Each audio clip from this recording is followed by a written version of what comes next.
Olá, eu sou Lucas Andrade, editor de Money Report, e converso agora com a Analisa Blando Dalzotto. Ela é fundadora e CEO da Parmais, empresa de consultoria financeira e gestão de investimentos.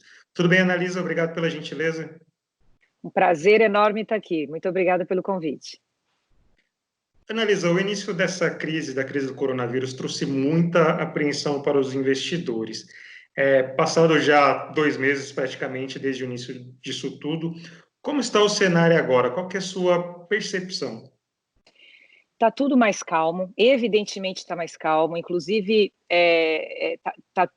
mundialmente falando, todo mundo já entendeu mais ou menos os impactos que essa pandemia está gerando e pode vir a gerar ainda. No começo foi realmente, foi tudo muito rápido, como isso aconteceu, e levou muita gente ao pânico. Então a gente teve... No início, a gente trabalhou muito em acalmar o nosso cliente atual, a conversar com economistas, gestores. A gente faz isso com muita frequência, faz isso todos os dias ainda, como a gente sempre fez. Mas no começo houve um medo, um pânico generalizado. Ainda vejo muita paralisia por parte de muitos investidores. Mas eu acho que é um pouco também em função da falta de informação, da falta do entendimento. Existe um racional que a bolsa caiu, minha carteira caiu, não posso mexer nela. E isso é um grande equívoco, ao contrário. É hora de realocar, está cheio de oportunidade, o cenário mudou completamente, tem muita coisa a ser feita. Então, quando a gente traz e conversa e explica os motivos pelo qual é importante fazer essas movimentações, aí a coisa anda. Mas, de um modo geral, eu vejo ainda muita paralisia no ar. E dentro disso que você falou, que muita gente, principalmente em relação à Bolsa de Valores, acho que é um tema que acaba chamando mais atenção, mas que produtos, que outros serviços passaram a ser mais procurados desde o início dessa crise? Então, o que aconteceu no começo também teve uma falta, né, um problema de liquidez dos títulos de crédito, que então, inclusive, as pessoas mais conservadoras, os investidores mais conservadores, tiveram cotas negativas na sua carteira de investimentos, né? E surgem muitas oportunidades com um mercado muito discrepante. Então, a gente tem várias... E também tem aquele cliente que tem aquelas pessoas que olham a bolsa, nossa, caiu 40%, quero investir mais. Essa ação está muito barata, eu quero comprar mais. Eu acho que faz parte do nosso trabalho dizer para os mais agressivos, calma, pode voltar a cair ainda algumas coisas, temos sim oportunidades. O jogo ficou mais complexo, ficou mais para profissional agora, né? A gente vê uma forte tendência de alta, com uma queda de juros relevante, Selic continua caindo, então tem oportunidades em renda fixa que aumentaram as taxas de juros. Então, para os mais conservadores, tem títulos de crédito que estão oferecendo taxas interessantes, principalmente se alocar em curto prazo, que a gente acha que é mais sensato nesse momento, se a pessoa for fazer isso sozinha. Tem grandes oportunidades para todos os perfis, mas multimercados, né? Multimercados estão tendo ótimas oportunidades também, porque realmente tem muitas inconsistências, elas acontecem todos os dias, mas ficou mais desafiador. Então, acho que a necessidade de um profissional para cuidar de uma carteira de investimentos agora passa a ser muito mais importante do que sempre foi. Essa é uma crise que, na verdade, ela começa na saúde. Isso é um problema de saúde que afeta a economia por conta da paralisia das atividades. Como é um problema de saúde, houve uma procura maior por seguro de vida, algumas coisas relacionadas à saúde? Houve uma procura maior pelo planejamento financeiro pessoal como um todo. Muita gente entendeu que precisava se organizar, deu prioridade a isso na sua vida, porque muitas vezes a gente não dá essa prioridade, a gente trabalha, todo mundo é muito bom de cuidar, de gastar tempo para ganhar dinheiro e pouco tempo para se organizar financeiramente. Então, aumentou bastante a procura por uma organização, por uma realocação de carteira, no sentido de qual é a necessidade, como é que eu organizo uma reserva de emergência, Seguro-saúde, muita gente analisando seu seguro-saúde, que isso é muito importante, porque muitas pessoas não têm o seguro ou plano de saúde adequado para a sua realidade. E ele tem que ser adequado ao padrão de vida de cada um. Então, muita gente passou a olhar os seguros como um todo, menos olhando o longo prazo, mais olhando o curto prazo, né? Organização financeira, como é que eu faço para me organizar, diminuir minha fonte de receita, ou pode diminuir ali na frente. E os clientes de empresas é fluxo de caixa, né? Fluxo de caixa, quais são as regras atuais, como é que eu faço para conseguir sobreviver diante dessas dificuldades que a gente está vivendo agora. Você falou dessa organização financeira, eu queria perguntar, destacar, na verdade, os processos de planejamento sucessório. Como ficaram esses processos? Acelerou? O pessoal tirou o pé do acelerador? Como que está atualmente? Clientes em processo de planejamento financeiro, com certeza o foco na sucessão passou principalmente os jovens, a gente não gosta de conversar sobre seguro de vida, porque, vou morrer, não, as pessoas não gostam muito de falar sobre isso, né? E no planejamento, um planejamento de sucessão, ele envolve um seguro de vida, o dimensionamento, da falta de alguém, como é que ficam os entes queridos. Então, teve uma aceleração, sim. Eu achava que seria maior. No entanto, eu não sei se é por medo, como eu estava te falando daquela paralisação, quem estava em processo, muitos quiseram dar uma prioridade. Vamos falar agora, então, na sucessão? Porque a gente olha o tributário, olha o sucessório, dimensionamento de seguros, organização financeira de modo geral, otimização de ativos, né?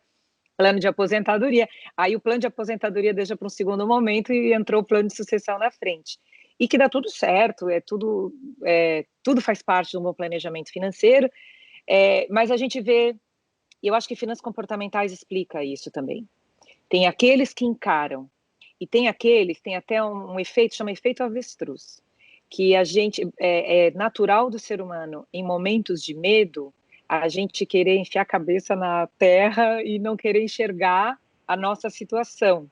Então, eu acho que a gente vê os dois movimentos, gente adiando, não quero tratar disso agora, e gente implementando. Muita gente, por exemplo, o testamento, deixa por último, né? Então, muitos clientes já terminaram o processo de planejamento voltando, eu tenho que fazer meu testamento, eu tenho que fazer meu testamento. Então, então a gente vê as duas formas, assim, quem não está querendo muito enxergar a situação, porque quando a gente faz um planejamento de sucessão, a gente para pensar que a gente vai morrer, e tem aqueles que, nossa, que deu pressa. Mas é isso para os clientes atuais. Novos clientes pedindo planejamento sucessório não é uma frequente, não. Então, isso não teve uma mudança significativa em relação a isso. Eu falo, por exemplo, a crise não estimulou o cliente a falar, opa, essa é uma crise de saúde, envolve risco, então é melhor eu acelerar isso. Então, assim, a gente pode falar que não teve uma mudança significativa. Teve para agora. Então, assim, o seguro-saúde é uma coisa que eu posso precisar agora. Organização financeira é agora. Reserva de emergência é agora. Então, tudo aquilo que é para daqui até o final do ano teve uma boa acelerada e uma boa procura.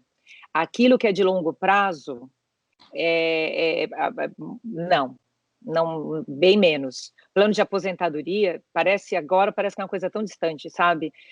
Viver de renda, planejar o viver de renda, parece que é uma coisa tão distante. Então, o que é para agora aumentou muito.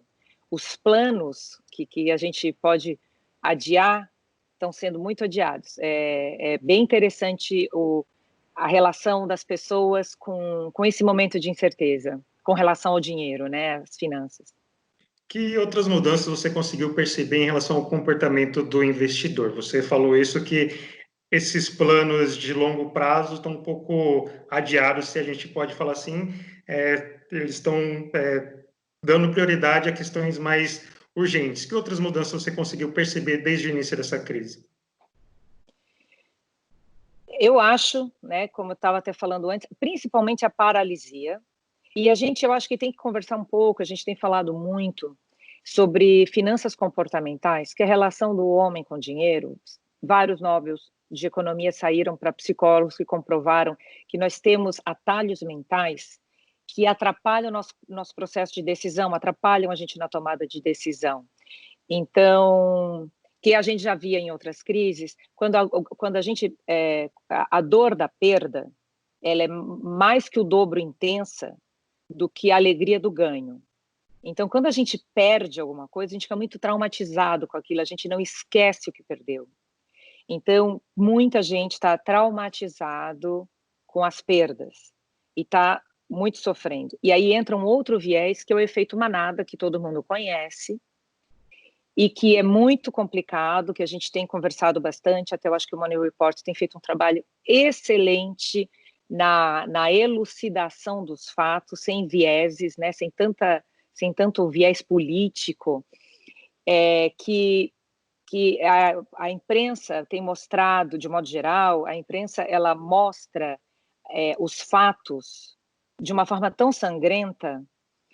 Por exemplo, fala-se pouco da quantidade de curados, a relativização ela é um pouco deturpada em alguns veículos, e isso leva as pessoas ao pânico e ao efeito manada, né? Então, o efeito manada é uma bola de neve, ela é uma bola de neve ruim. A gente precisa pensar com a nossa cabeça. Então, a gente tem conversado muito com os nossos clientes, a gente fez grupo de WhatsApp com os clientes, a gente tem conversado muito de, quando a gente quer saber alguma coisa, ouvir a fonte falar, porque daí a gente consegue evitar o efeito manada. A gente precisa saber que a dor da perda, ela é muito sofrida, que daí a gente consegue relativizar. Às vezes, a gente também tem ganhos, só que a gente não consegue focar no ganho. Por quê? Porque a gente está muito sofrido com relação à perda. Então, tudo isso leva a um círculo vicioso, que provoca, que a gente tem visto agora, muita gente triste, muita gente paralisada.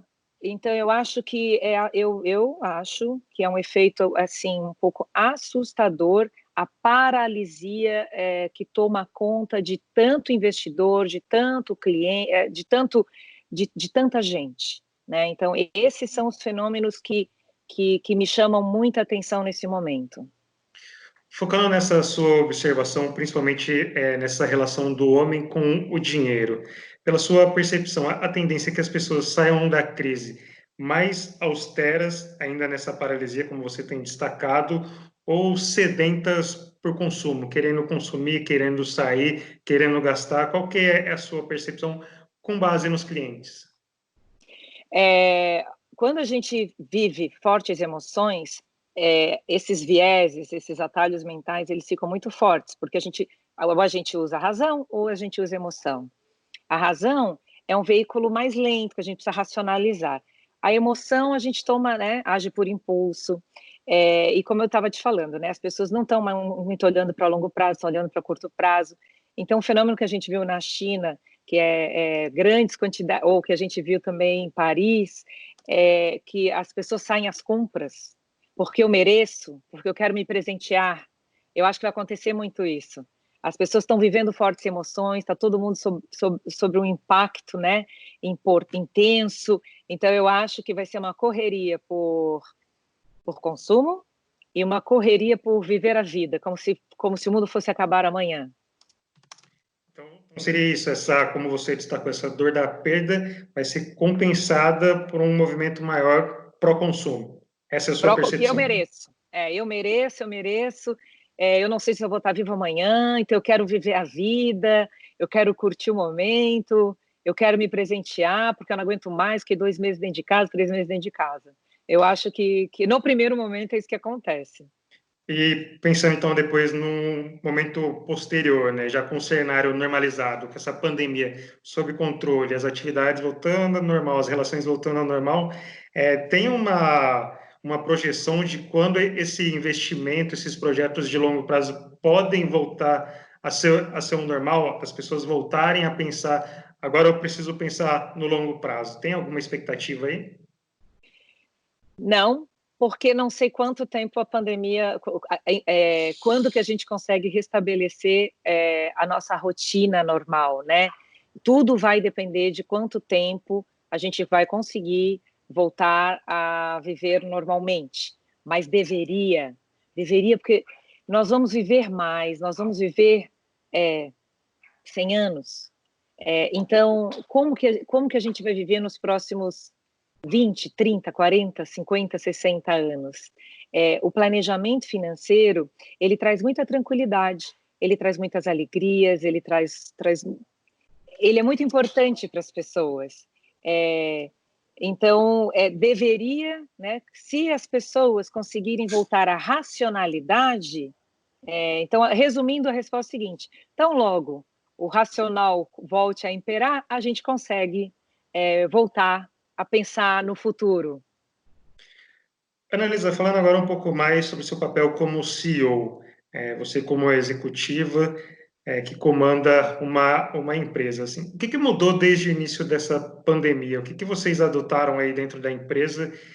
Qual que é a sua percepção em relação aos clientes, em relação aos funcionários? O que mudou desde o início dessa crise? Bom, primeiro foi a correria do home office, mas a gente já fazia. A gente é uma fintech também, uma wealth tech, uma wealth management tech. Então, a parte de... foi muito rápido a nossa adaptação ao home office, foi de um dia para o outro, que vários colaboradores já faziam, e está funcionando muito. A gente implementou várias práticas legais que estão funcionando, nós vamos implementar. Assim, eu não acredito que todo mundo agora vai morar na fazenda ou na praia. Eu, por exemplo, não quero, eu quero viver num centro urbano. E eu já morei bastante na praia. Então, assim, eu acho que a gente vai adotar um modelo híbrido, né? Com relação aos clientes, no início não, até agora a gente está trabalhando muito, porque tem a questão do fluxo de caixa. Para os clientes empresários, né? Então, assim, a gente viu bastante necessidade dos nossos clientes pessoa física, de investimentos ou de planejamento financeiro pessoal, tendo uma necessidade importante nas suas empresas. Então, a gente focou muito em atender o nosso cliente, amparar o nosso cliente. A gente fez muita realocação de carteira, tem feito ainda, porque não dá para ficar mexendo em carteira toda hora, porque não faz muito sentido. Só que mudou totalmente o cenário. Então, a gente buscou amparar os nossos clientes, montamos um grupo de WhatsApp, a gente faz conteúdo diário, a gente focou muito nisso. E a gente adota o inbound sales, né? A gente faz bastante captação de novos clientes via marketing digital, a gente faz muito conteúdo, gera muito conteúdo relevante, então a gente também viu uma necessidade de focar também em conteúdo para ajudar a comunidade, né? Então, assim, vamos ser solidários. Algumas coisas mudaram, nós não fomos preparados. Quem cuida de finanças, né, o gerente financeiro, o diretor financeiro, ele cuida da sua empresa. E agora a gente tem que pensar numa comunidade que a gente é muito responsável, que se a gente não cuidar da nossa rede, pode quebrar. Então, em finanças pessoais, sabe aquele motorista que você... Então, mudou até uma linha nossa, né? Aquele cara que te leva no aeroporto toda semana, que agora ele está sem trabalhar. Por que você não oferece para ele pagar alguma coisa adiantado, consumir no seu bairro, apoiar o seu amigo dono de restaurante, vai lá e pede lá. Tem que pensar na cadeia, né? Eu não posso simplesmente parar de pagar o meu fornecedor se eu estou com dinheiro no caixa. Renegocia, mas então uma responsabilidade social passou a ser fundamental. E isso a gente tem trabalhado bastante. E isso mudou muito. Foi uma grande mudança que aconteceu, da gente pensar no todo. Na doação. A gente era muito... O brasileiro, a gente olha... né, a gente entra numa intimidade financeira dos clientes e a gente faz isso há muitos anos, e as pessoas tinham muito assim, mas eu cuido do meu pai, cuido da minha mãe. Isso é uma obrigação, né, dos filhos e dos pais cuidarem dos seus. Agora tem muita gente fazendo doação e a gente tem incentivado isso. Sabe aquela parte do seu orçamento que você usava para lazer, para pequenas viagens? Você não pode doar? Claro, posso doar. Ou a pessoa já está fazendo isso. Então aumentou muito a solidariedade financeira, porque a gente é bom de doar tempo, mas doar dinheiro muito menos. E isso eu acho que mudou bastante. E isso tomara que perdure, que seja alguma coisa que se mantenha. Então, para a gente fechar essa entrevista, qual é o aprendizado até o momento dessa crise? Muitos aprendizados. Eh, bom, a questão da rede, né, que a gente é interconectado, ela é uma coisa, muito forte, que os países e nações não podem continuar dependentes de outras nações, acho que a gente tem que fazer uma tarefa de casa importante, essa aceleração das tendências e do digital é muito relevante, né? Então, assim, eu participo de conselhos e a gente tem falado muito sobre isso, que a digitalização veio para ficar, que eu acho que a gente vai, aquele efeito do pêndulo, a gente vai ser um pouco extremista no começo, mas depois que as melancias se acomodarem, eu acho que a gente vai buscar um equilíbrio. E eu espero que certas tendências venham para ficar, principalmente a questão da responsabilidade social que as empresas têm e as pessoas que podem fazer, que elas continuem, né, assumindo um papel relevante na construção e no crescimento das nossas empresas e do nosso país. Analisa, muito obrigado, agradeço a gentileza em esclarecer as nossas dúvidas, conversar com a gente. Eu que agradeço, muito obrigada. O Mano Repórter conversou com a Analisa Blando Dalzotto, fundadora e CEO da Par Mais. Obrigado pela atenção e até a próxima.